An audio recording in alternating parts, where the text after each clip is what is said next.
las hipótesis de la teoría de Saint-Venant son, en primer lugar, que la sección cuando se deforma rota respecto a un punto y al rotar no se deforma la sección. Es decir, la sección puede tener cualquier forma, puede ser esto, y si rota, al rotar, debería volver a dibujar algo similar, pero esto respecto a algún punto que no es el baricentro, respecto a cierto polo que no es el baricentro. Esto rota, pero mantiene esa forma. O sea, esto debería ser algo con esa misma forma de papa y simplemente rota un ángulo θ, manteniendo perfectamente su forma. Si esto rota respecto a este punto, manteniendo su forma, lo que logramos es estas fórmulas para definir el desplazamiento del punto. Los puntos se desplazan en X y en Y. U es desplazamiento en dirección X, V es desplazamiento en dirección Y. Y cuánto se desplaza no es más que el valor del giro. Y acá esto va a ser giro. Siempre me olvido de qué nomenclatura. Dependiendo el libro, dependiendo de la materia, usamos distintas nomenclaturas. Pero esto es giro y es lo que previamente estaba hablando como θ. Entonces, sí, es nuestro giro, que antes llamaba θ, o sea que vamos a cambiar esto por sí. Y el desplazamiento en X no es más que el giro por la coordenada en Y. O sea, si esto es la coordenada en Y, lo que se desplaza en dirección X es giro por esta longitud. Entonces, lo que se desplaza en X es giro por distancia en Y. Lo que se desplaza en Y es giro por distancia en X. Y el giro lo puedo escribir como, en realidad, antes habíamos hablado de la curvatura o giro específico. La integral de esta curvatura a lo largo de la longitud es nuestro giro. ¿Sí?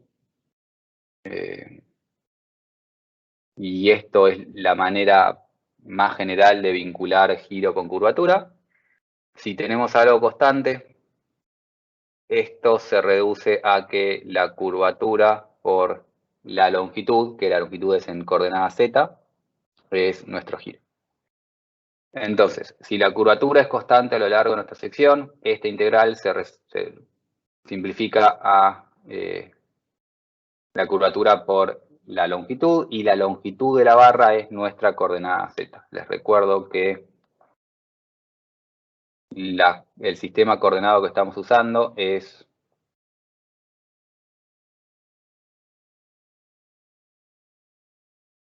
un z en esa dirección y después el x, y está dentro de mi, es la que define mi sección. Entonces, ¿cuánto gira? Esto no es más que cuánto se curva por la longitud. ¿Alguna pregunta de esto? Bien, primera hipótesis, rota respecto a un centro, por lo tanto, así se definen los desplazamientos en X y en Y.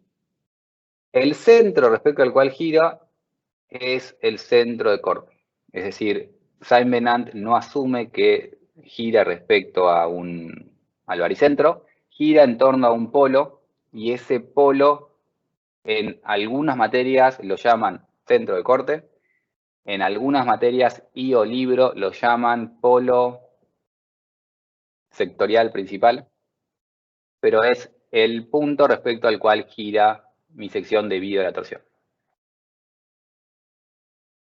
Para los que no recuerdan qué es el centro de corte, por ejemplo, para un perfil C, un UPN o algo de ese estilo, el baricentro está acá, pero había un punto que era el centro de corte, y cuando yo le aplico a esto un momento torsor, entonces lo que hace mi sección es girar alrededor de eso.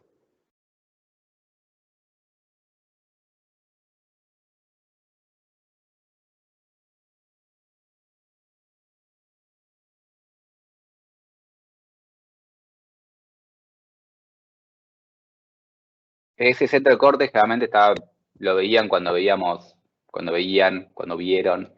teoría de Jurafsky o teoría de corte, porque está asociada justamente al corte. El corte termina estando una fuerza que pasa por el baricentro, que genera corte.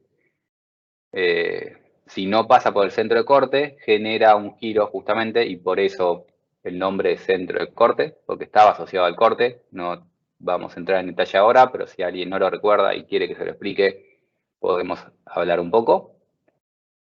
Pero en realidad el centro de corte está ligado a la torsión. Nuestra torsión gira en torno a ese polo, no en torno al baricentro. Entonces, la primera hipótesis de Menant es: tenemos un giro respecto a cierto polo, y la manera de calcular desplazamientos en X y en Y, entonces es directamente el giro por la coordenada o curvatura por Z por la coordenada. La segunda hipótesis de Simonand es que el alabeo es constante a lo largo del eje de la barra. Es decir, Simonand asume que hay alabeo, no asume que hay alabeo. Dice que si hay alabeo, ese alabeo debe ser constante a lo largo del eje de la barra. Si el alabeo es nulo, cumple con esta hipótesis. Es decir, si tenemos una sección que no se alabea, como era el caso de las secciones circulares, tiene un alabeo constante valor 0. Si tenemos otra sección, como un IPN, el alabeo debe estar permitido y debe ser constante a lo largo de todo el eje de la barra. Que el alabeo sea constante quiere decir que hay alabeo. Si hay alabeo, hay W, desplazamiento en Z, pero ese W no depende de Z. Alabeo constante. Perdón, Felipe, una consulta. Dale. Para que el alabeo sea constante, es necesario que el momento torsor sea constante también, ¿no? No puede haber un momento torsor distribuido o algo así. Sí, en realidad...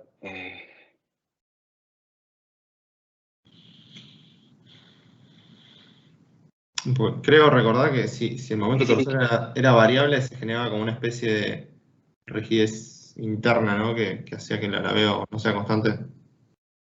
Sí, perdón. Ok. Ah, disculpa. Me parece que no funcionó la bombilla y me tragué mate.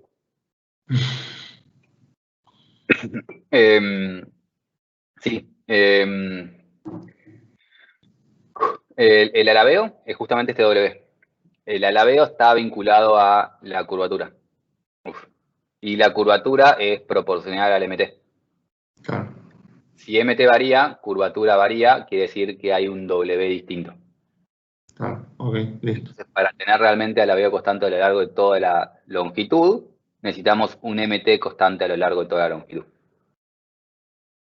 Ok, fenomenal. Bien, entonces el alabeo es el desplazamiento en Z, y si el alabeo es constante, lo que necesitamos es que el desplazamiento en Z no dependa de Z, y únicamente puede ser función de X y de Y. Este alabeo lo podemos escribir de esta forma, como el valor de la curvatura. Mientras mayor curvatura, mayor alabeo, pero es el valor de la curvatura por un psi que se llama función de alabeo. Esto se llama simplemente función de alabeo. Esto se usa para independizarnos del valor de la curvatura o el valor del momento torsor. El alabeo para cierta sección tiene cierta pinta, que nos da esta función, multiplicado por cierta constante que me dice qué tanto se está alabeando. Esto me da la forma y esto me da la magnitud de cuánto. Y cuánto se alabea depende de la curvatura, que depende a su vez del momento torsor.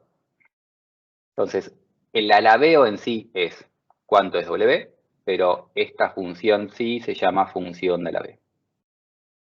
Y Simonand asume estas dos hipótesis y con estas dos hipótesis empieza a desarrollar teoría.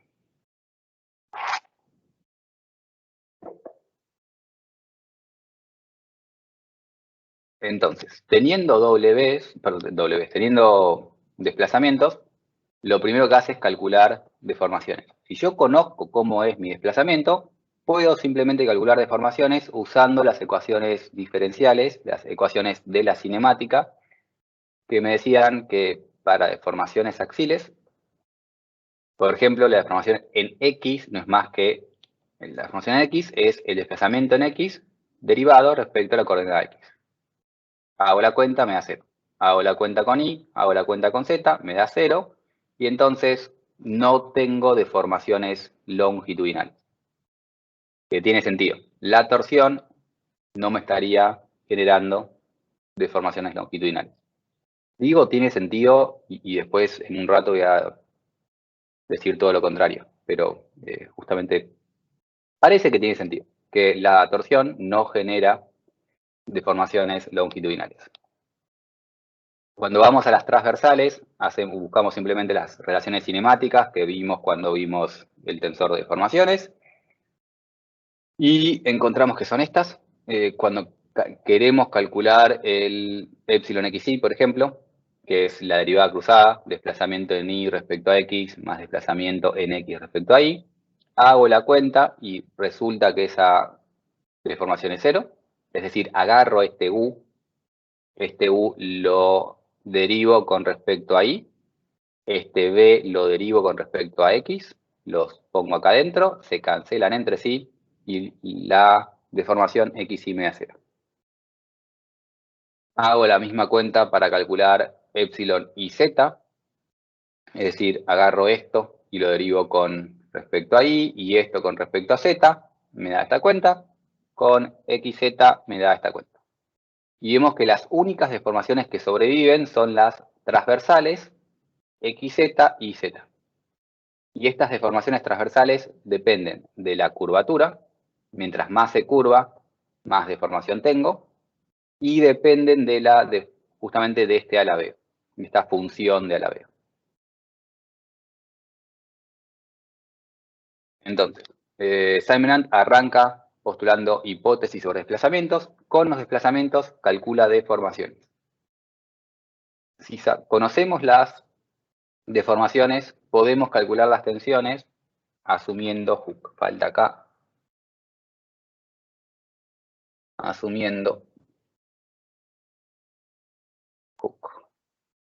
Asume una relación lineal, asume elasticidad lineal, y entonces llega a que si no hay deformaciones longitudinales, no puede haber tensiones normales, y si no hay epsilon xy, no puede haber tau xy, pero como sí hay epsilon iz y epsilon xz, sí puede haber tau iz, tau xz. Les recuerdo que lo vimos hace un ratito, pero el tau es más que el epsilon por 2g. Esto estaba en la diapositiva anterior, simplemente lo multiplicamos por 2g y conseguimos el tau. Entonces, sabemos cómo son las formas, cómo es la función de los taus xz y z. Lo otro que podemos notar es que se cumple esta igualdad, que es algo que simplemente podemos notar, no es que deduzco y en principio ahora no tiene tanta importancia todavía, pero podemos notar que se da esta igualdad. Es decir, que la derivada de esto respecto a y menos la derivada de esto respecto a x está relacionada a la curvatura y la rigidez material. Simplemente una igualdad que encontramos por ahora. Pero bueno, volviendo a lo que teníamos recién, partimos de desplazamientos. De desplazamientos vamos a deformaciones. Conociendo deformaciones, calculamos tensiones. Y ahora que tenemos tensiones, lo que me falta agregar son mis ecuaciones de equilibrio. Mis ecuaciones de equilibrio es divergencia de sigma igual a 0. O sea, ecuación de equilibrio, acá divergencia de sigma igual a B, si en el caso general esa es la ecuación de equilibrio, despreciando fuerzas volumétricas, divergencia de sigma igual a 0. Planteo eso, que me da 3 ecuaciones, cada ecuación tiene en realidad 3 términos, pero debido a que tengo muchos ceros acá, llego a esto de acá. Y tengo entonces que las ecuaciones de equilibrio se reducen a esto. Necesito que la derivada de tau xz respecto a z sea z. Necesito que la derivada de tau y z respecto a z sea 0. Y necesito que se dé esta igualdad acá. Esto son cosas necesarias para cumplir el equilibrio. Si mi función tau no cumple esto, no cumple equilibrio, rompe la física. O no cumple con la física. Lo que se podría traducir a cómo necesito que sea la función de la B.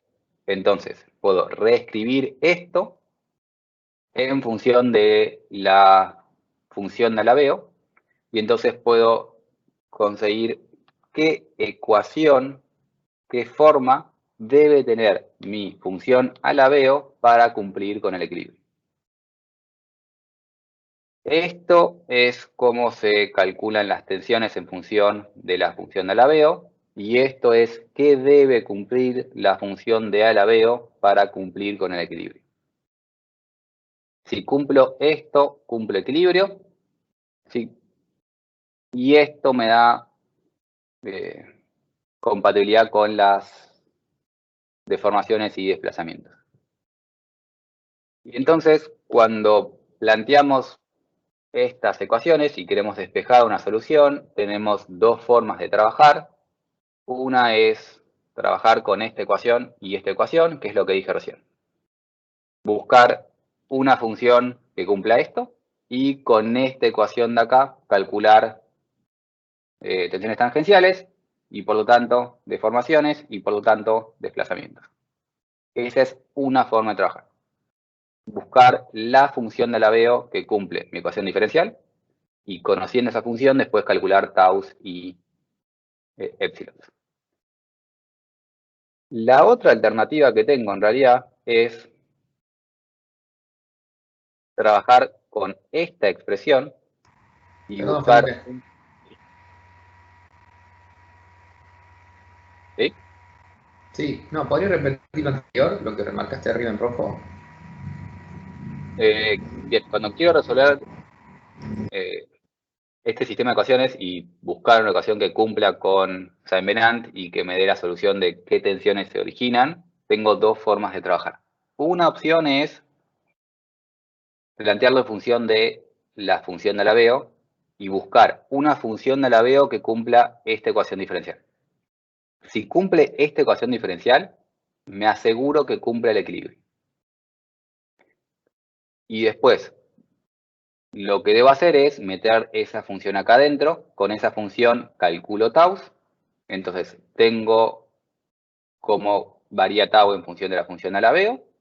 Y con este tau podría calcular deformaciones y subir a desplazamientos. Me falta una ecuación más que todavía no estamos hablando, pero bueno, podría trabajar con la función de alabeo y buscar una función de alabeo que cumpla el equilibrio y después calcular taus con esa función de alabeo. Esa es una forma de trabajar. Buscar función de alabeo que cumpla el equilibrio, la ecuación diferencial de abajo, y con esa función de alabeo calcular tensiones tangenciales. La segunda alternativa que tengo es trabajar con las expresiones directamente de las ecuaciones de equilibrio y buscar tensiones tangenciales que cumplan con el equilibrio y después asegurarme que esas tensiones tangenciales cumplan con esta ecuación. Porque al igual que siempre que hacemos esto, tenemos que asegurarnos que cumplen el equilibrio y tenemos que adicionalmente asegurarnos que cumplen la cinemática. Y esta ecuación me da la restricción que tiene tau para cumplir cinemática. Porque esta expresión salió de derivar desplazamientos a deformaciones y por lo tanto esta es la expresión que necesito para cumplir cinemática. Si cumplo esto, cumplo cinemática. Si cumplo esto, cumplo equilibrio. Si cumplo ambas, encontré la solución del problema. Entonces, o trabajo con taus, con tensiones tangenciales, y busco equilibrio y cumplo cinemática, o trabajo con la función de Alaveo y busco la función de Alaveo que satisfaga equilibrio, y con esa función calculo taus. Son dos alternativas independientes y tengo que elegir cuál camino hago. O hago el rojo o hago el verde. Y no es suficiente esto, me falta avanzar, que necesitamos más cosas, pero o hago el rojo o hago el verde. ¿Se entiende? O busco taus o busco función de Alaveo.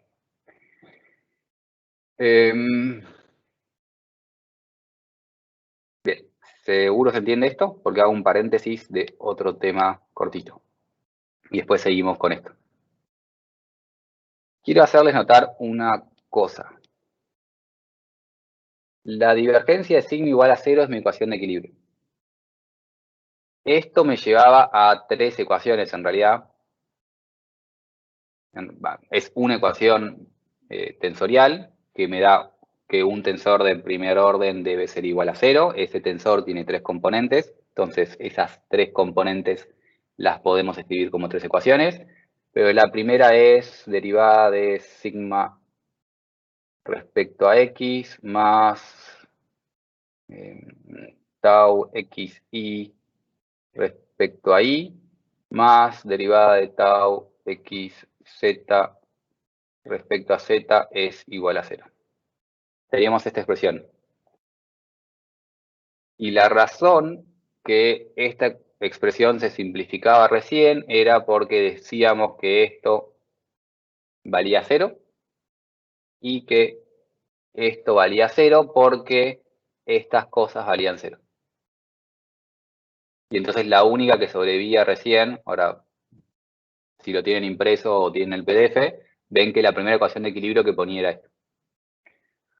Ahora, esto, para que valga esto, lo que necesito es que justamente tau xz no depende de z. Para que tau xz no dependa de z, lo que necesito es que epsilon xz no dependa de z. Y epsilon xz no era más que función de el Alaveo. Esto se traduce a que lo que necesito es que el Alaveo no dependa de z. Y por eso la hipótesis de Salmenant era que el Alaveo era constante a lo largo de la sección.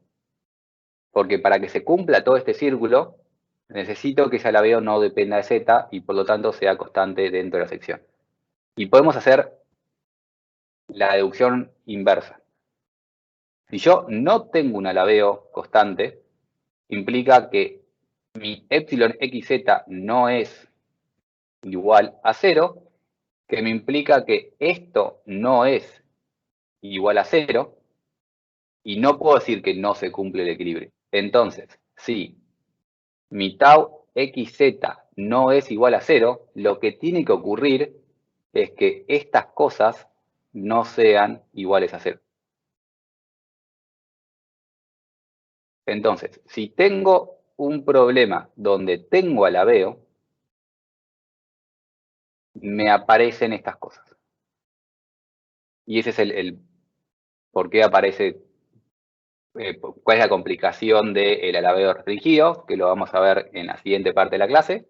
Pero cuando yo tengo un Alaveo no constante, me van a aparecer tensiones normales. Porque la ecuación de equilibrio, la divergencia de sigma la tengo que cumplir. Esto deja de ser 0, y si esto deja de ser 0, aparecen estas cosas. Y me aparece una tensión normal. Y lo podemos ver con simplemente ecuaciones de equilibrio, de por qué tiene que aparecer algo adicional. Y por qué Saint-Venant pedía que esto valía 0. Porque que esto valía 0 me permitía que esto valga 0. ¿Se entendió esto?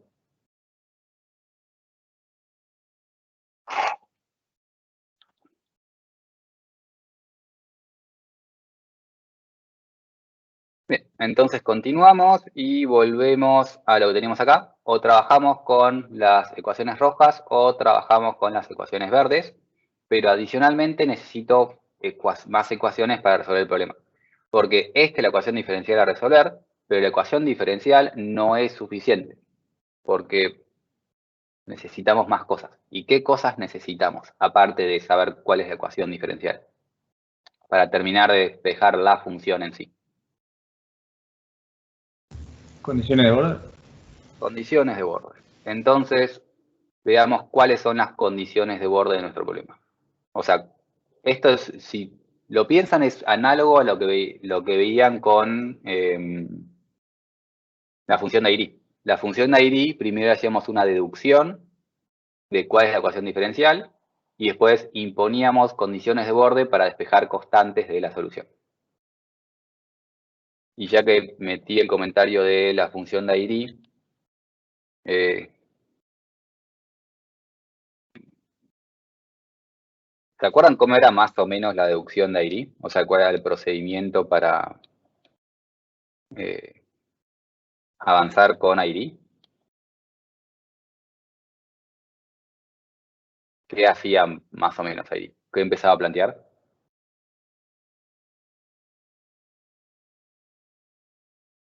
Airy, a diferencia de lo que estamos viendo, arrancaba con las ecuaciones de equilibrio. Conociendo las ecuaciones de equilibrio, usaba Hooke y calculaba deformaciones. Y con esas deformaciones las metía en las ecuaciones de compatibilidad y despejaba ahora sí que el bilaplaciano de la función Airy vale 0. Eso hacia Airy. Esta es la ecuación diferencial, bilaplaciano, un cuarto, bilaplaciano de psi vale 0. Esa es mi ecuación diferencial. Y para buscar cuáles son las constantes, le sumaba condiciones de borde. Ahora, en cambio, cuando estamos haciendo Saint-Venant, estamos haciendo otro circuito y estamos planteando condiciones sobre los desplazamientos. Con esto hacemos cinemática y calculamos deformaciones. Con esto volvemos a meter Hooke y calculamos sigma. Y a esto le buscamos divergencia de sigma igual a 0. Y a esto le vamos a sumar condiciones de borde. ¿Por qué en la mitad de arriba aparecen ecuaciones de compatibilidad y en la mitad de abajo no aparecen las ecuaciones de compatibilidad?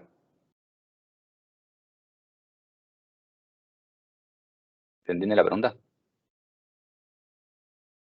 ¿Se acuerdan qué eran las ecuaciones de compatibilidad?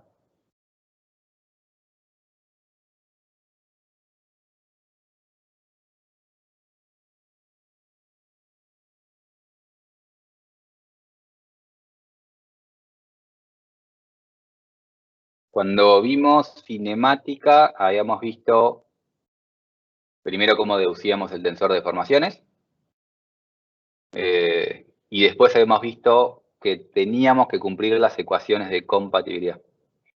¿Alguien se acuerda qué era eso? Para poder vincular las deformaciones con las tensiones. Deformaciones con tensiones me lo da Hooke. Y todas estas teorías, lo que estamos haciendo es lo que en muchos libros aparece como, ¿cuál es la palabra? Ley matemática de elasticidad, no es la palabra ley. Teoría matemática de elasticidad, o algo de ese estilo, que lo que quiere decir la teoría matemática de elasticidad No es una teoría. Son simplemente deducciones que valen para Hooke, para relaciones lineales elásticas. Entonces, todo lo que es teoría matemática de elasticidad son simplemente deducciones particulares que vale para el caso de linealidad elástica. Material elástico lineal, mejor dicho. Que estoy simplificando con la palabra Hooke, pero cuando leemos Hooke, en la mente de todos, material elástico lineal. Si el material no es elástico lineal, no vale nada de esto y no vale nada de la teoría matemática de elasticidad. No solo es elástico, sino que es elástico lineal. Pero no, Hooke me da relación sigma epsilon. ¿Qué me da la ecuación de compatibilidad?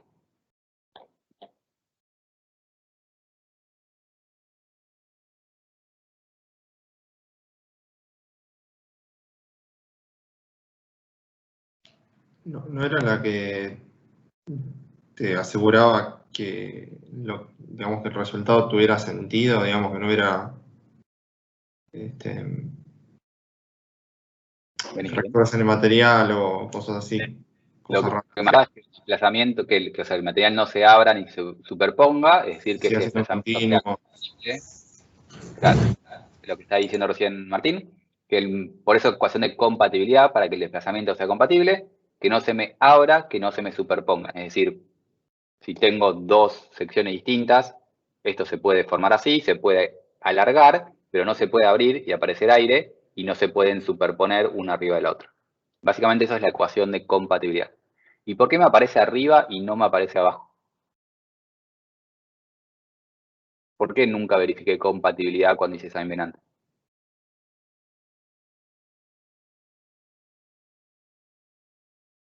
No arrancamos de un estado libre, o sea, estado de formación inicial que... Exacto, Nicolás, siempre te escucho bajo, pero la respuesta es correcta. Lo que estaba diciendo es que ya arrancamos con un estado compatible. Arrancamos planteando desplazamientos. Y si uno plantea un desplazamiento, ese desplazamiento ya no puede no ser compatible. Ese desplazamiento genera desplazamientos coherentes, porque planteaste una deformación, una función de desplazamiento razonable. AIRI requiere cumplir ecuaciones de compatibilidad porque plantea deformaciones. Y cuando yo planteo deformaciones, sin tener cuidado, esas deformaciones me pueden dar desplazamientos incoherentes. O sea, puede ser que plantee funciones de deformación que no tengan una función desplazamiento. Entonces, cuando hacemos teorías dentro de la teoría matemática de la elasticidad que arrancan en tensiones o deformaciones, ahí le agrego la ecuación de compatibilidad para asegurarme que los desplazamientos tengan sentido. Si planteo teorías, pero empezando con desplazamientos, simplemente uso leyes cinemáticas que me dan deformaciones y no tengo que cumplir compatibilidad. O sea, no es que no tengo que cumplir, no puedo no cumplirlo, entonces no hace falta verificarlo. Planteo esto, planteo mis leyes cinemáticas y las deformaciones son compatibles, porque justamente salieron de desplazamientos compatibles. Después todo el resto es lo mismo. Si arranco de tensiones y deformaciones, meto Hooke y meto compatibilidad. Mejor dicho, meto equilibrio, Hooke y compatibilidad. Si empiezo de desplazamientos, cinemática, Hooke y equilibrio. La única diferencia es o leyes cinemáticas o compatibilidad. Pero después pongo equilibrio, pongo Hooke, empiezo a deducir, llego a una ecuación diferencial. Acá la ecuación diferencial es esta, densa envenante es otra, y después le agrego condiciones de borde. Y mis condiciones de borde son condiciones de borde, cosas que conozco en los bordes, y un caso de condiciones de borde son las ecuaciones de equivalencia. Integral de tau xi en el área es el corte. Integral de sigma x por y en el área es el momento x. Esas son condiciones de borde. Algunas condiciones de borde. Hay otras condiciones de borde, como por ejemplo saber que una tensión tangencial vale 0 en un extremo, o que el sigma vale 0. O sea, la tensión de borde es o condición de borde de ecuación de equivalencia, o que algo vale 0. estrictamente hablando, yo no puedo plantear y que yo sé cuánto vale sigma. Porque el problema, cuando empiezo el problema, no conozco las tensiones. Entonces, lo único que puedo conocer de las tensiones es que valen 0. O conozco que valen 0 o planteo una ecuación de equivalencia entre tensiones y solicitaciones. Generalmente esas son mis condiciones de borde. Tanto para IRI como para Seminar. O algo vale 0 o algo vale la ecuación de equivalencia. ¿Sí?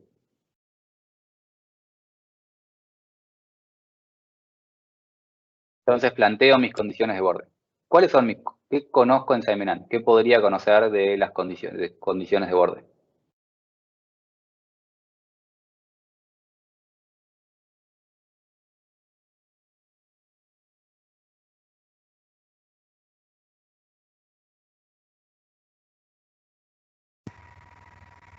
Y lo que dijimos antes de que las tensiones deberían ser tangenciales al borde. Exacto. Eso puede ser una, que es lo que justamente cuando hablamos de Seminar para secciones rectangulares, empezamos a hablar de que las tensiones tangenciales debían ser tangente al borde de la sección. En una sección rectangular, la tensión tangencial acá tiene esa dirección, acá tiene esa dirección. Lo que estamos diciendo en realidad no es que conozco el valor de tau. Lo que yo sé de tau es que este tau vale 0 y este tau vale 0. Y como sé que esos valen 0, lo que resulta de ese conocimiento es que la tensión tangencial debe ser tangente al borde de la sección. Y esto que estoy planteando por una sección rectangular vale para cualquier sección de cualquier forma. Si yo tengo esto así, la tensión tangencial en los bordes son tangentes.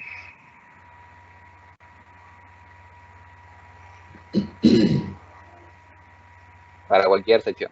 Por lo que dijimos antes de que la cara libre del costado me obliga a que suceda esto. Si escribimos esto como una ecuación, la ecuación es justamente esta. O sea, esa ecuación lo único que me está diciendo es que el tau debe ser tangente, y entonces lo que me aparecen es, o sea, esto es simplemente porque lo estamos queriendo escribir y referenciarlo a un sistema de coordenada XY, por eso aparece ese XY, y la coordenada diferencial de S es justamente una coordenada que va siguiendo el borde.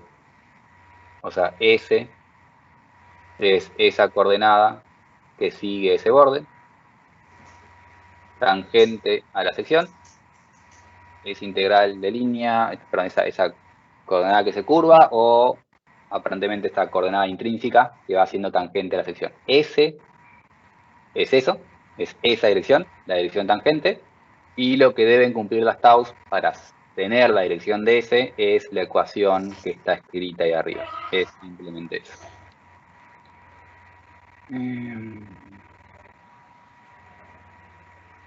Y escribo taus en función de psi, o sea, en función de la función de Alaveo, me queda de esta forma. Y nuevamente, lo estoy escribiendo de dos maneras porque permítame ir un segundo para atrás para ser consistente. El rojo es psi, el verde es taus. Si yo elijo después trabajar en función de la función de Alaveo, voy usando mis ecuaciones en rojo en función de mi función de Alaveo. Y si elijo resolver en función de taus, uso lo que vengo remarcando en verde y lo escribo en función de taus. Esa es mi primera condición de borde, debe ser tangente a todo el borde de la sección. ¿Cuál más puedo plantear como condiciones de borde?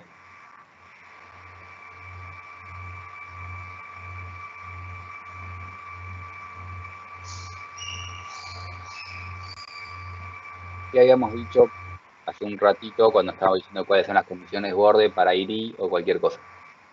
O sé que algo es 0 o...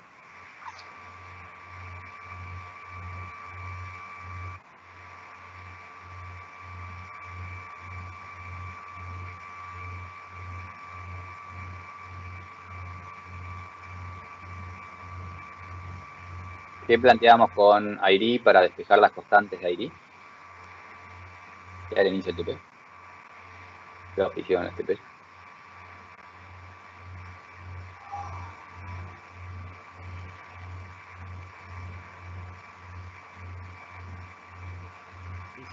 ¿No podemos usar lo de las tensiones con el momento torsor, Felipe? Sí, exactamente. Mis ecuaciones de equivalencia.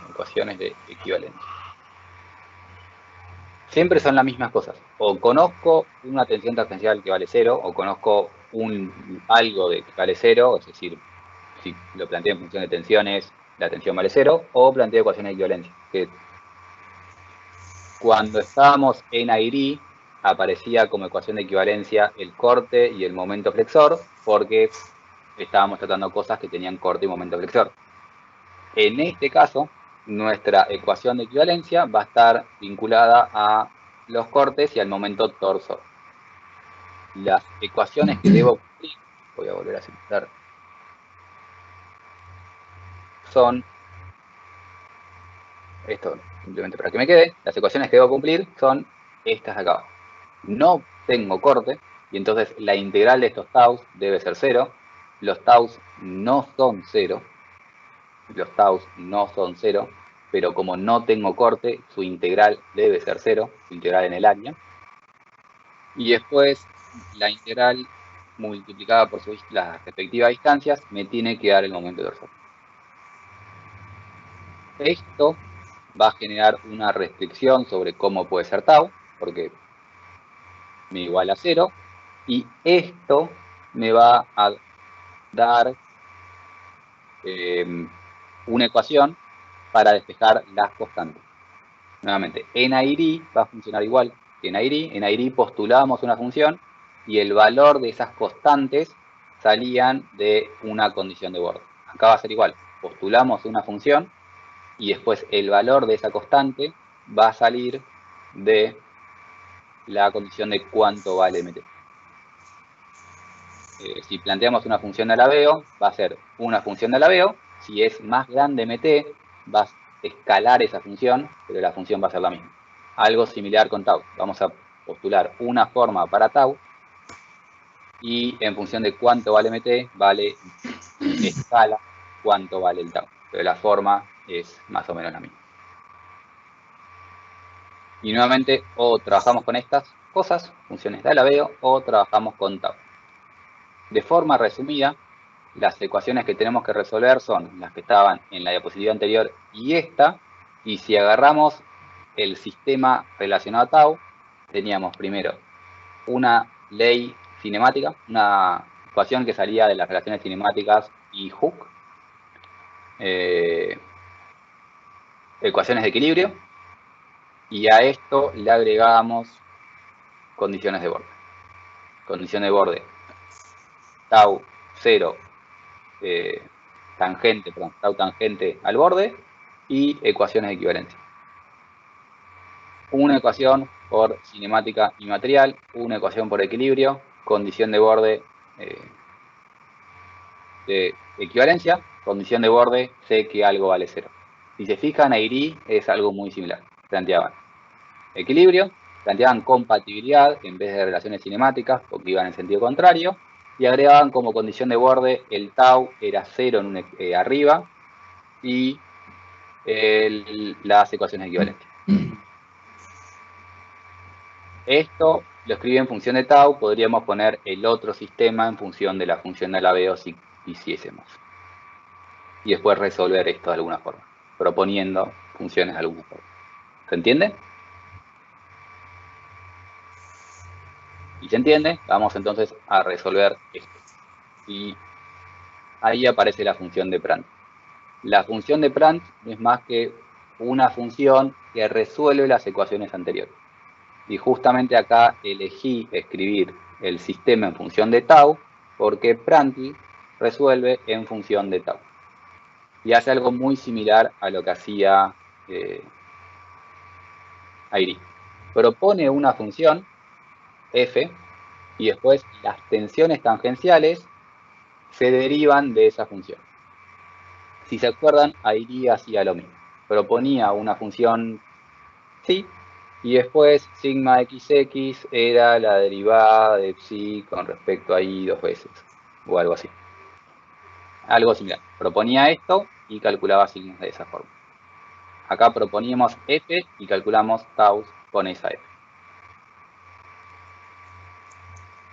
Si sabemos cómo depende tau de f, vamos a la diapositiva anterior y empezamos a armar ese sistema de ecuaciones, pero en función de f.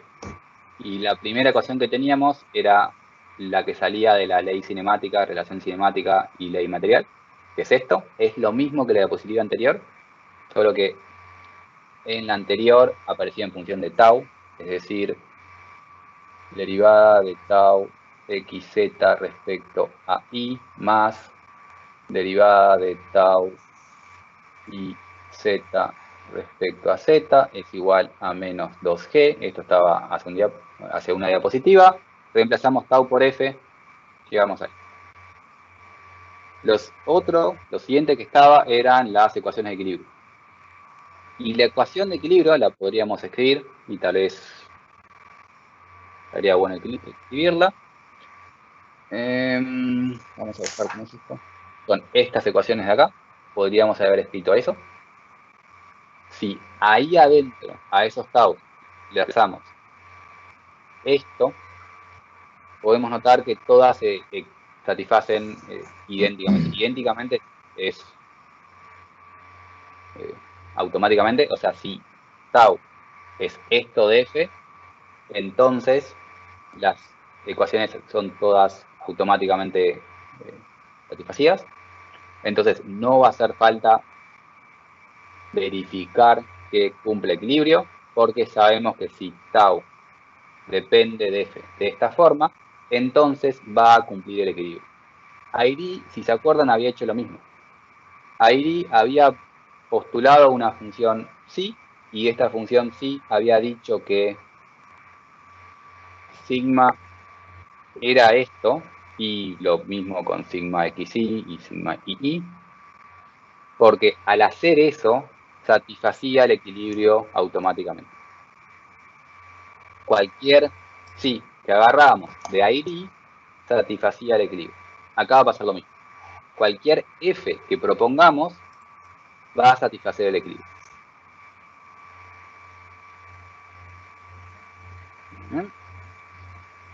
F va a satisfacer el equilibrio. Para cumplir las leyes cinemáticas voy a tener que cumplir esto. Y para, por ejemplo, cumplir la ecuación de borde, de que las taus valen 0 en el contorno, debo cumplir esto. Nuevamente, esto es lo mismo que está en la diapositiva anterior, solo que reemplacé tau por f y me queda esta expresión. Y lo que podemos notar acá es que eso de ahí no es más que la derivada de f respecto a s, que s era la coordenada que seguía el borde. En la diapositiva anterior tenemos esto y vemos eso con un poco de atención y nos damos cuenta que esto no es más que la derivada de f con respecto a s. Entonces, lo que tenemos que cumplir para que las tensiones sean tangenciales al borde son que la derivada de f respecto a s valga 0. Que la derivada de f respecto a s valga 0 quiere decir que f no puede variar con s. A medida que nos movemos a lo largo de s, a medida que nos movemos a lo largo del borde, f debe ser constante. F es constante en todo el contorno. Si buscamos una función y esa función es constante a lo largo de todo el contorno, va a implicar que las tensiones tangenciales son tangentes a ese contorno. Entonces, básicamente en esta diapositiva vamos a proponer una f que sea constante en el contorno. Y esa f va a tener que cumplir esto para cumplir las relaciones cinemáticas, y el equilibrio no vamos a chequearlo porque sabemos que se va a satisfacer siempre. Para despejar después las constantes sobre F, vamos a usar las otras condiciones de borde de ecuaciones de equivalencia. Y teníamos las ecuaciones de equivalencia que las podíamos separar en dos partes, una que era las de corte y otra que era la del momento. Notamos en primer lugar que si F es constante en el contorno, o sea, si la derivada de F con respecto a S es 0, que era lo que nos pedía la ecuación anterior, si logramos satisfacer esto, entonces automáticamente se satisfacen estas ecuaciones. Entonces, lograr una F que sea constante en el contorno, no solo me satisface que sea tangente al extremo, sino que también me satisface que el corte resultante me va a dar 0. Entonces no voy a tener que chequear esto, no voy a tener que utilizar que la integral de tau en el área me dé 0 porque no tengo corte. Porque se va a satisfacer siempre que mi F sea constante en el contorno. Entonces esta condición de borde no la voy a utilizar, la otra sí la voy a utilizar.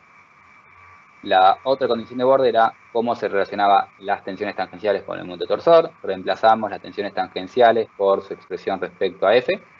Tenemos esto. Este integral es un poco difícil de despejar F en función de M acá, pero podemos notar que si hacemos integral por partes es algo que aprendí en algún momento en análisis matemático. Pero bueno, hacen integral por partes y llegan a esta expresión de acá, que sí es un poco más sencillo. El momento torsor no es más que 2 veces la integral de la función f en el área. Integrar f en el área no va a ser difícil, y entonces 2 veces f, la integral de f en el área, me da el momento torsor. El momento torsor va a ser un dato de entrada conocido. Conociendo mt, hago esta cuenta y acá despejo las constantes de f, como hacíamos en el. Vamos a postular un f, el f va a ser constante en el contorno, el valor de las constantes van a salir de esta ecuación, y adicionalmente a requerir que f sea constante en el contorno, vamos a pedir que f cumpla esta ecuación de acá. Entonces, lo que vamos a hacer es postular un f, verificar que cumpla esto, asegurarnos que sea constante en el contorno, y después simplemente despejar la constante para cumplir esta ecuación de condición de borde. ¿Alguna pregunta?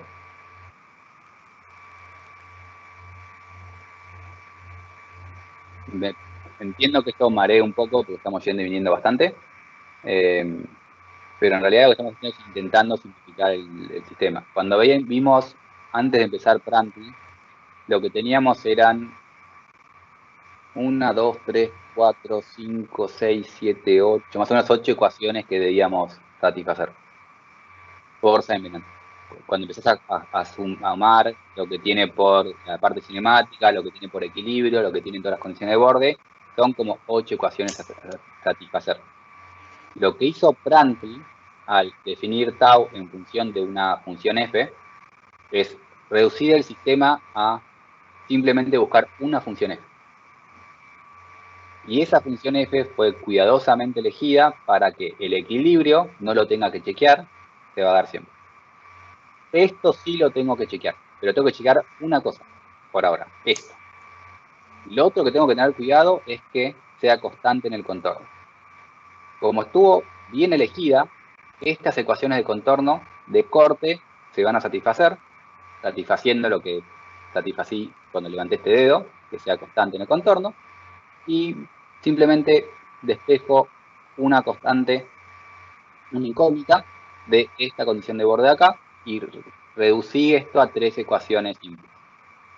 Reducí esto a 3 ecuaciones simples con la misma contra que tenía con Airy. ¿Y cómo hacía Airy para encontrar una solución?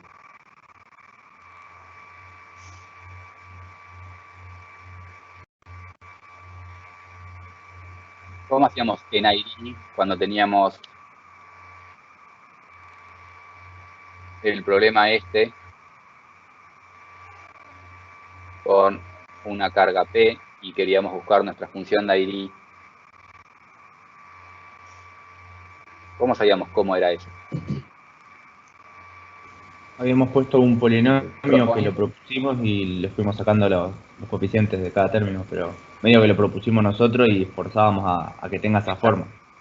Entonces, ID y Fran, esas cosas simplifican un montón el sistema, pero reducen el sistema a proponete algo que tiene sentido. Y después, en ID, como dijeron muy correctamente, proponíamos un polinomio. A más B por I más C por I más B X I más, etc. Y empezamos a despejar constantes en función de condiciones de borde. Pero sabíamos que era un polinomio. Entonces, proponía una función y después de condiciones de borde salían cuánto valían estas cosas. Lo mismo se hace Prandtl. El problema es que en ID es fácil proponer un polinomio, es un polinomio. Con estas cosas raras de torsión ya no son polinomios. Entonces, el sistema es muy fácil de verificar si es una solución correcta, o mejor dicho, es fácil de verificar si esa solución es compatible con el equilibrio y la cinemática. Lo que es difícil es despejar una función. Estas funciones f no se despejan, no armamos un sistema de ecuaciones y despejamos una función. Proponemos una función y después nos fijamos cuánto tienen que valer ciertas constantes para que esa condición valga.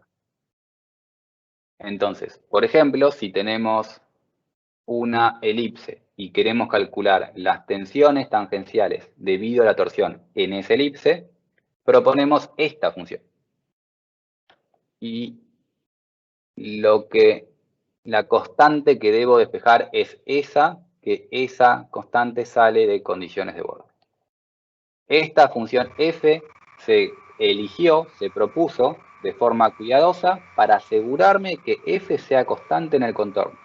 Entonces, yo propongo una función y esa función debe ser constante en el contorno. ¿Sí? No, digo, o sea, se propuso eso, o sea, también tiene cierta lógica, si se quiere, porque en el paréntesis está la ecuación de una elipse. Claro. Ahora, al principio, digamos, habrán propuesto a lo mejor otras cosas y hasta que uno ahora sabe qué es esto, pero... Sí, básicamente funciona así. Generalmente cuando tenés ecuaciones diferenciales y este tipo de cosas, no siempre, pero en muchos casos es empezar a proponer. No hay una forma de despejar. Tipo, bueno, a ver si propongo un polinomio. Empezás a hacer cuentas, te das cuenta que no cierra. Que no te cumple las condiciones. Ahora, ¿cómo sabes si propones algo y cierra? ¿Cómo estás seguro que no hay otra propuesta que también cierre y tenga dos soluciones? Una cosa es cómo sabes si cierra. Cómo sabes si cierra es, lo metes en las ecuaciones que teníamos antes y si las cumple, eso cierra. está. ¿Cómo sabes que no tiene otra solución? Ahora, No sabes. No solo no sabes, sino que en muchos casos hay otra solución. No estás resolviendo la ecuación que satisface, la ecuación real, entre comillas.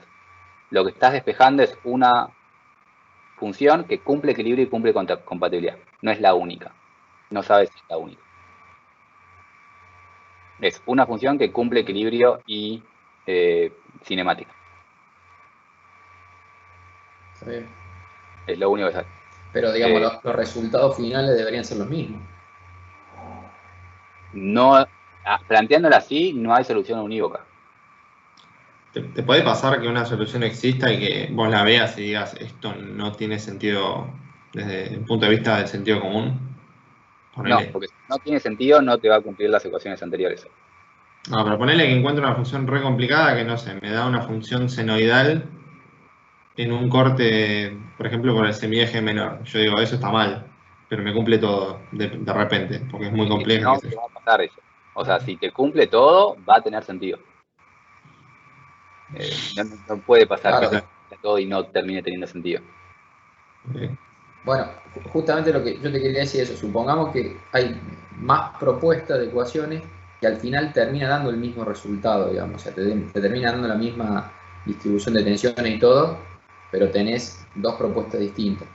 Eso se puede dar. Sí, lo que sí, O mejor esas dicho, dos debería. pueden no darte exactamente lo mismo. Van a ser generalmente, te van a dar algo muy parecido, pero no tienen que darte lo mismo. Ahora Claro. vamos a ver un caso cuando veamos el siguiente ejemplo, porque hay maneras de intentar mejorar esto, pero Está bien. no vas a encontrar una única propuesta que tenga la solución. Tal vez puedes proponer algo, va a tener sentido, propones otra cosa, va a ser muy similar y va a tener sentido, pero los dos caminos son caminos distintos o propuestas distintas que llegan a una solución similar, pero no idéntica necesariamente. Cuando nos Está bien, metemos en pero no puede ser totalmente distinta la solución. no, claro, eso no. Claro. Bien. Y eso más que nada cuando no hacemos una elipse, sino que hacemos una cosa rara, ahora lo vemos en un ratito. Pero en principio, si propones algo y lo propones, te fijas si cumple y no es que resolviste, despejaste una función.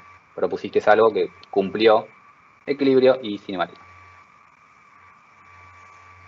Entonces, como también me dijeron recién, creo que fue Mauricio que estaba diciendo, que proponemos esto porque tiene forma de ecuación de una elipse y justamente lo proponemos para lograr una función que sea constante en el contorno. Para lograr una función que sea constante en este contorno, tengo que proponer una función que tiene forma de elipse para que me dé una elipse en el contorno.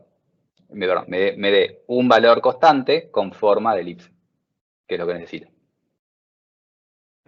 Proponemos esto y lo borré, pero K es mi constante a despejar por condiciones de borde. Pero lo otro que tenía que tener cuidado era verificar que esa función satisfacía la ley cinemática de la ley material. Porque esto no se satisfacía de forma automática. Entonces, necesito chequear esto o necesito forzar esto. Meto esta f, la derivo dos veces respecto a y, la derivo dos veces respecto a x, hago esta igualdad, y si derivo dos veces f respecto a y, tengo esto, si derivo dos veces f respecto a x, tengo este, lo igualo, y lo que despejé, en primer lugar, es que esa constante k, para poder satisfacer las relaciones cinemáticas y la ley material de Hooke, esa constante k debe valer esto.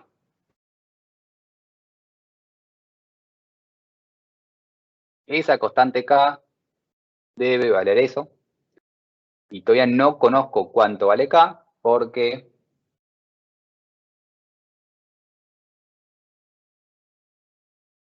la curvatura todavía es una incógnita. No sé cuánto vale la curvatura de mi problema.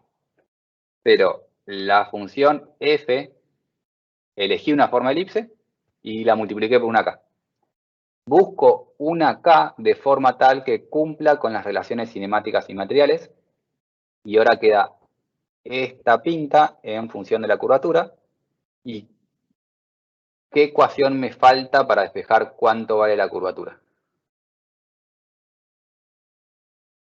¿O qué ecuación me falta para completar este sistema?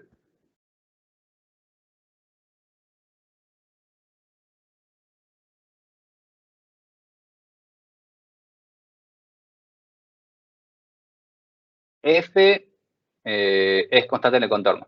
Satisfací que era constante en el contorno.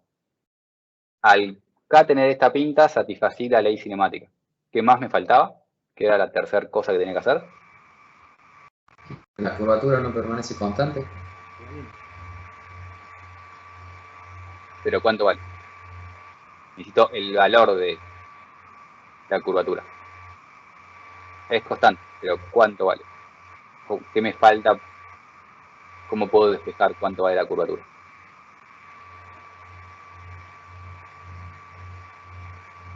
¿De qué depende la curvatura?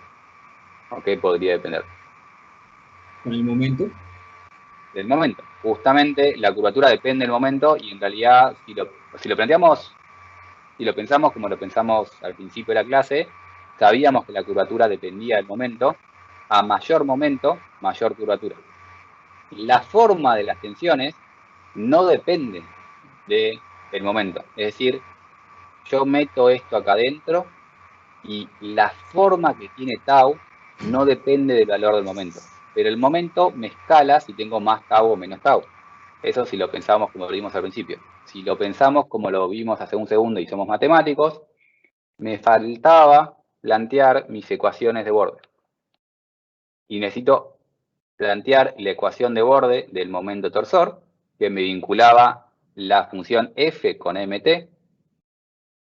Vinculo f con mt y despejo ahora que mt vale esto.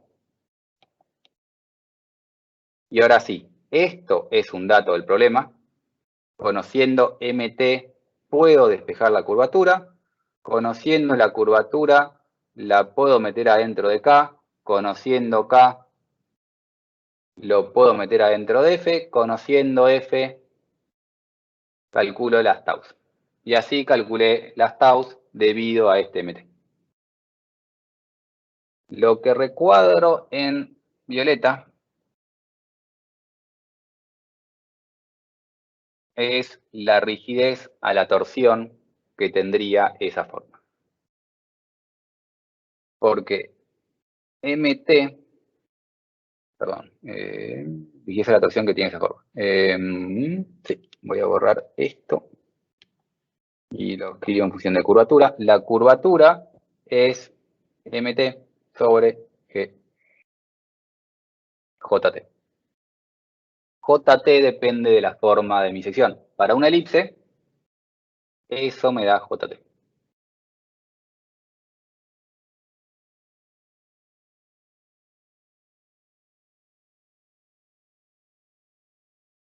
Se me bugueó el lápiz. Bueno, ahora lo arreglo. ¿Alguna pregunta de esto? Entonces, básicamente, propongo una función f. Esa función f verifico que cumpla las leyes cinemáticas y la ley material. Y eso me da ciertas condiciones. Y para despejar cuánto vale exactamente, uso la ecuación de equivalencia de mt. Y siempre es básicamente lo mismo. Propongo una f. Lo meto en la ecuación esta para ver qué debe cumplir para satisfacer las leyes cinemáticas y ley material. Y después, para despejar el valor de la constante en sí, lo meto adentro de mt. ¿Se entiende? Cualquier forma que tenga, puedo hacer esto. Y si tengo un rectángulo, puedo hacer lo mismo. El problema es que este rectángulo es una forma mucho más complicada. Y es mucho más complicada porque no es la elipse. Hay una función de la elipse que me dice cómo plotear esto.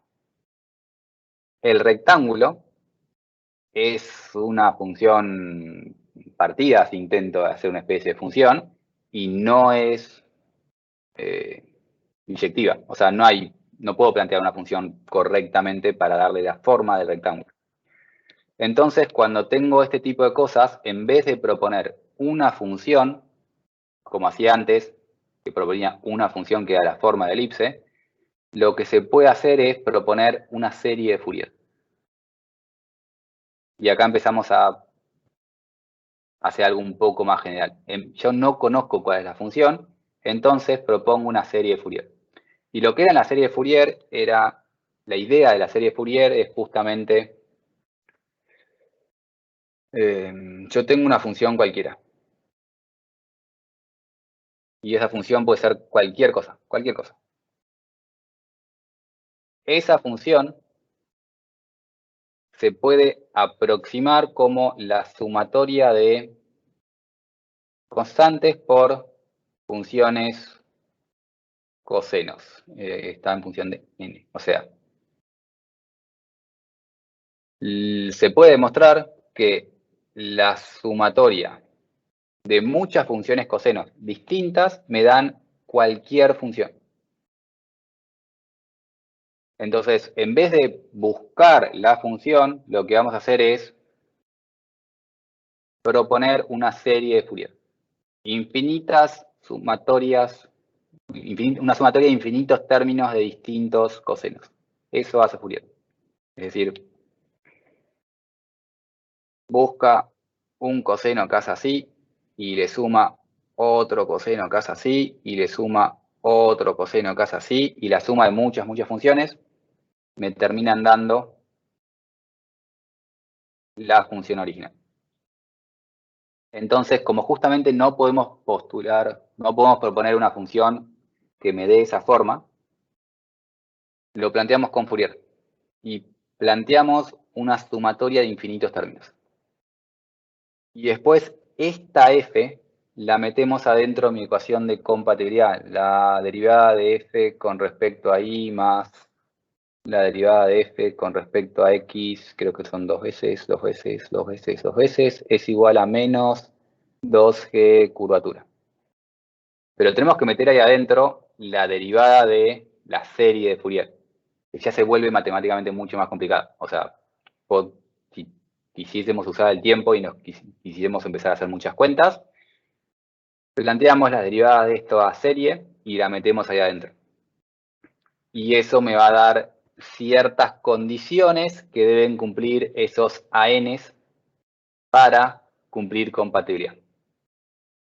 Una vez que busqué eso y busco de acá, entonces sale cómo son AN. Una vez que busqué cómo son los ANs, meto condiciones de borde y despejo valores de AN. Hacemos lo mismo que hicimos en la anterior, solo que con mucha más matemática compleja detrás. Y acá es cuando decía que en el anterior propusimos una función porque sabíamos más o menos cómo era esa función. Si yo no sé cómo es esa función, propongo una sumatoria de infinitos términos. Propongo una serie de Fourier. Meto esta serie de Fourier acá. Despejo constantes, que son muchas.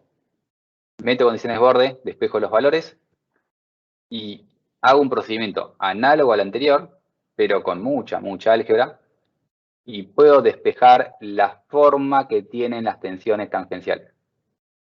Y podría despejar cómo son estas tensiones tangenciales en cualquier punto, y podría buscar la función de tau.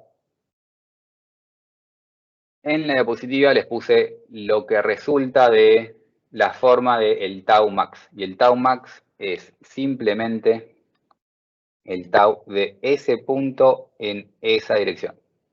El tau de este punto daría otro valor y el tau de ese punto daría otro valor. Es decir, cuando hacemos esto y lo resolvemos, yo lo que tengo es un tau en función de xy, que es, lo deduzco como una sumatoria de muchos términos. Cuando evalúo el máximo, llego a una expresión de este estilo, donde ese k lo dejé genérico como un k porque no tiene una pinta linda, pero justamente ese k depende de la relación de qué tan rectángulo, qué tan cuadrado es esto. Me salté el álgebra. Si van al apunte de la Universidad de Tucumán, está todo explicado en detalle. Pero bueno, esto sería la función de Prandtl y cómo funciona. Propongo una f, lo meto adentro de esta ley cinemática y lo meto adentro de condiciones de borde y despejo. ¿Alguna pregunta?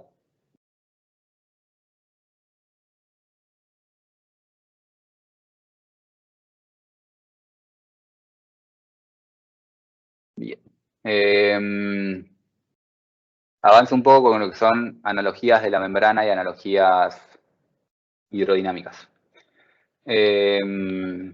Cuando había preguntado, creo que era Brett, alguien justamente había hablado de este tema de membrana.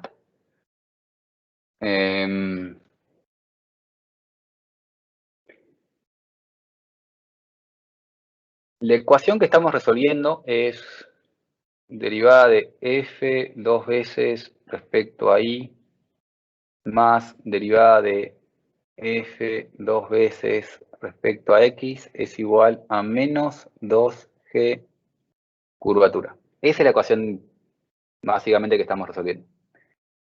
Cuando vemos la matemática, notamos que en muchos de estos problemas las ecuaciones que terminamos resolviendo son las mismas. Porque esto deriva de que gradiente de sigma vale 0, lo que nos lleva a que el laplaciano de sigma vale 0. Y cuando resolvemos ecuaciones hidráulicas, llegamos a una expresión similar, donde el laplaciano del flujo es igual a 0. Entonces, matemáticamente, cuando resolvemos las ecuaciones de tensiones, terminan siendo muy similares a resolver, terminan siendo la misma ecuación que cuando resolvemos ecuaciones hidráulicas. Y cuando me refiero a la misma ecuación es esta misma pinta, solo que ya no es 2G curvatura, porque una membrana no tiene G ni tiene curvatura. Pero básicamente es una ecuación diferencial de este estilo. Falta un 2 acá. Una ecuación diferencial de este estilo, igualada a una constante. Si la ecuación es la misma, la solución es la misma. Y si la solución es la misma, podemos notar parentescos o analogías entre la física de un problema y del otro. En este caso particular de torsión, esta es la ecuación diferencial de membrana. Y es lo mismo que escribí recién. Reemplacen esto por F y reemplacen esto por 2G curvatura. Y es la misma ecuación. Entonces, la solución de cómo se deforma una membrana a presión es la misma que la solución de F. Esto, anterior, es la ecuación diferencial de una membrana sometida a presión. ¿Cómo se deforma una membrana cuando le pongo una presión? Y esto acá es esto es la presión, Q es la presión interna, y T es la tracción que aparece en la membrana. Pero bueno, la solución de esto es análoga. Entonces, vamos a encontrar un montón de parentescos. Y expando un poco más porque creo que no fui claro.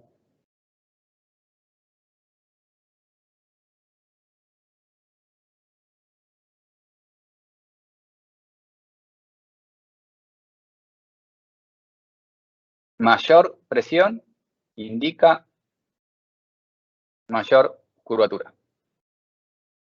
F es la función de Prandtl. F va a ser análogo a Z. Z es cuánto se desplaza la membrana debido a esta presión. Y tau es la derivada de F, por ejemplo. Entonces, el valor de tau va a ser análogo a la derivada, el valor de tau es la derivada de F y por lo tanto va a ser análogo a la derivada de Z. Entonces, cuando nos imaginamos cómo se deforma una membrana debido a una presión, la derivada de ese desplazamiento, es decir, cuánto se curva la membrana, es proporcional a cuánto tengo de tau en debida torsión. Y ahora creo que ahí fue un poco más claro. Disculpa, se escucha un poco entrecortado. No sé si es solo yo. Corto y voy de vuelta.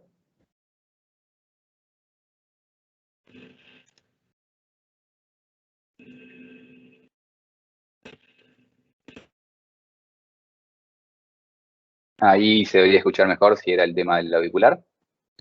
Sí, Buenísimo, gracias. Esto acá es cómo se deforma una membrana debido a cierta presión. Le pongo una presión, o sea, imagínense esa barra. Y esa barra ahí está cubierta por una membrana. O sea, tienen un film, le ponen presión al film, y cuando le ponen presión al film, eso se curva de esa manera. Así se deformaría si tenemos un tubo con un film abierto, bueno, un tubo abierto con un film, le ponemos presión de agua, esto se curva de esa manera y es esto acá. Así se curva el film. Y acá vemos cómo se curva el film. F es cuánto se desplaza. Felipe, ¿Sí? ¿Sí? perdón, ahí la tensión T, ¿en serio tangente a la membrana? La tensión T debería ser tangente a la membrana. Sí, tenés razón.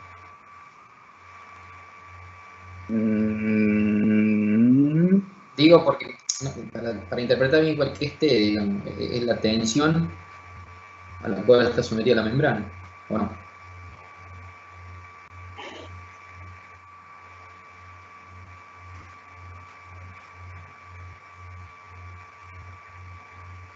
En mi mente era así, pero tenés razón. Tal vez me acuerdo incorrectamente y en realidad no es la tensión de la membrana, sino que es el esfuerzo en Para mí también es dirección. la tensión de la membrana. Para mí es lo que vos decís, pero me hace Déjame ruido el dibujito. buscarlo después. Puede ser, También igual, una sutil. no sé si no es lo mismo. No sé, después lo pienso más detalle. Pero sí, para la analogía no es necesaria, para la ecuación diferencial en sí es interesante. Te lo pienso más adelante. A Digo ver, porque, explica. a ver, debería haber una componente de T. Si Sí, es sí, tangente de la curva, la descomponemos en dos, claro, y la sí, sí, componente vertical equilibra a Q y las otras horizontales se anulan entre sí. exactamente. En mi mente era eso, pero sí, viendo el dibujo no es, o sea, no, le tengo mucha fe a la UNT. Así que tengo más Está tendencia bien, a creer que me estoy equivocando yo que el dibujo, pero quiero verificarlo. está bien, está bien. Después me fijo y lo mandaré por mail. Pero bueno, igual no es relevante en este momento cómo No, no, esté. no es relevante, está bien. Ahí después lo mandaré por mail porque me interesa. Lo que sí es que si nos imaginamos esto, nos imaginamos cómo se deforman las membranas, podemos imaginarnos dónde tengo más tau. Acá la tangente es nula, y si la tangente es nula, el tau va a ser nulo. Acá la tangente es máxima, y si la tangente es máxima, el tau es máximo. Entonces, si me imagino cómo es el tau, es la tangente, 0 acá, máximo acá en coordenada distinta, y tiene una pinta así. Lo que estoy dibujando es la tangente de la deformada, y la tangente de la deformada es análogo al valor de tau. Y esto vale para cualquier forma. Lo estamos dibujando para una sección rectangular, pero vale para cualquier forma. Es decir, nos imaginamos ahora un tubo como Brett. Y ahora nos imaginamos que tenemos una membrana ahí con presión. Y esto también se deforma de esa forma. Y eso nos querría decir que si tenemos un tubo, en realidad el tau no es constante en el espesor. El tau debe valer 0 en las esquinas y ser máximo en el centro. Entonces podemos imaginarnos esta analogía de la membrana para imaginarnos cómo son las tensiones tangenciales debido a cualquier sección. En vez de imaginarnos el rectángulo, nos imaginamos una elipse y tendríamos la misma solución que vimos para las tensiones tangenciales de la elipse anteriormente. Por eso, generalmente cuando se ve Saint-Venant, se habla de la analogía de la membrana, porque lo que estamos resolviendo es esta ecuación que sale de Saint-Venant. Pero vale también para una elipse, vale para un cuadrado, vale para lo que quieran. Tiene una sección, esa sección se imagina una membrana, la inflan con presión y donde la tangente es grande, tienen tensiones grandes. Si le ponen más presión, esto se infla más. Si se infla más, tienen una tensión más grande, perdón, tienen una tangente más grande, ergo tienen una tensión más grande. Esto es la analogía de la membrana. Y como dice acá, lo dibujamos para un rectángulo, pero pueden tener otra forma que no sea rectangular. Otra cosa es la analogía hidrodinámica, que es imaginarnos que en vez de tener un momento torsor que genera una tensión, nos imaginamos un fluido que está fluyendo como tenemos nuestras solicitaciones. En el caso de torsión, si tenemos una sección cerrada, circular, y nos imaginamos el fluido que gira alrededor de esta sección, tenemos un fluido que gira en esta dirección. Y el fluido que gira en esta dirección, de hecho, tiene una mayor velocidad del lado afuera que del lado adentro. Y la solución de la velocidad de ese fluido es análogo a la tensión tangencial que tiene. Es decir, si ploteamos velocidades de ese fluido, nos da proporcional a las tensiones tangenciales que tiene nuestro sólido. Si tenemos la misma sección, o sea, tenemos un tubo y tenemos el agua girando, pero ahora al tubo le abrimos y cortamos un poquito, el fluido que quería girar de esta forma, cuando llega a la pared, porque ahora tiene una pared ahí, tiene que rebotar y empezar a fluir en dirección contraria.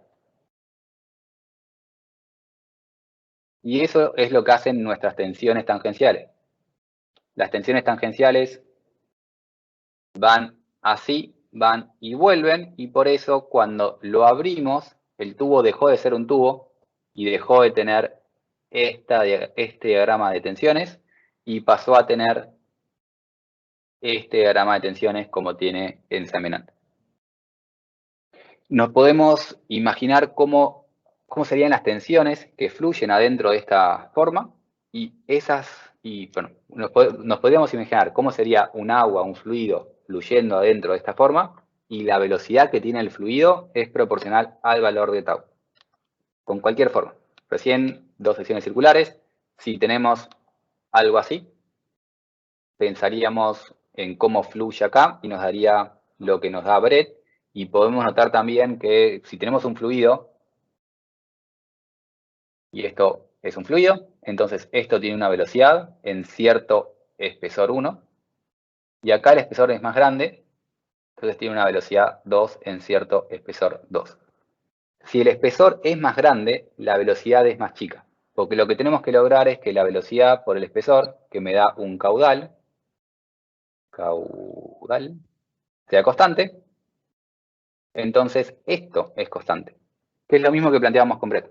En Brett, tau por espesor es constante. Si tenemos un fluido, el caudal es constante y la velocidad por el espesor es constante. Y hacemos esta misma ecuación de equilibrio, pero cuando tenemos algo múltiplemente conexo. Lo que planteábamos era que el tau por espesor era igual al tau por el espesor. Si lo pensamos con un fluido, el agua que entra es el agua que sale. Velocidad por espesor. Entonces, una cosa es la analogía de la membrana, que la energía de la membrana funcionaba para cuando estamos resolviendo cosas básicamente que cumplen Saint Venant o algo aproximado a Saint Venant. En cambio, la analogía hidrodinámica la podemos proponer siempre. Y no solo la podemos proponer para temas de torsión. La analogía hidrodinámica es más general. Cuando teníamos, por ejemplo, en la clase pasada, la pared que bajaba una P y esta P a cierta distancia me daba un sigma, esto también lo podíamos pensar con una analogía hidrodinámica, porque las ecuaciones terminan siendo las mismas. Tenemos un fluido que está entrando por acá, que viene con una velocidad alta. Este fluido, cuando entra en un espacio más grande, genera ese flujo de esa forma, o sea, fluye de esta forma, y cuando llega acá abajo, la velocidad 2 es menor que la velocidad 1, porque agrandé el área. Y acá se me generan vórtices si tengo un fluido. ese vórtice me termina dando algo que no avanza, y ese vórtice en tensiones me termina dando sigmas que son 0. Entonces, esto de imaginarnos que las tensiones son un fluido que van avanzando, se llama analogía hidrodinámica y aplica no solo a torsión. Cuando nos imaginamos una carga que le pega a cierta estructura, nos podemos intentar imaginar esa carga como un fluido que está entrando ese caudal y ver cómo se reparte. Cómo se reparte el líquido sería análogo a cómo se reparten las tensiones.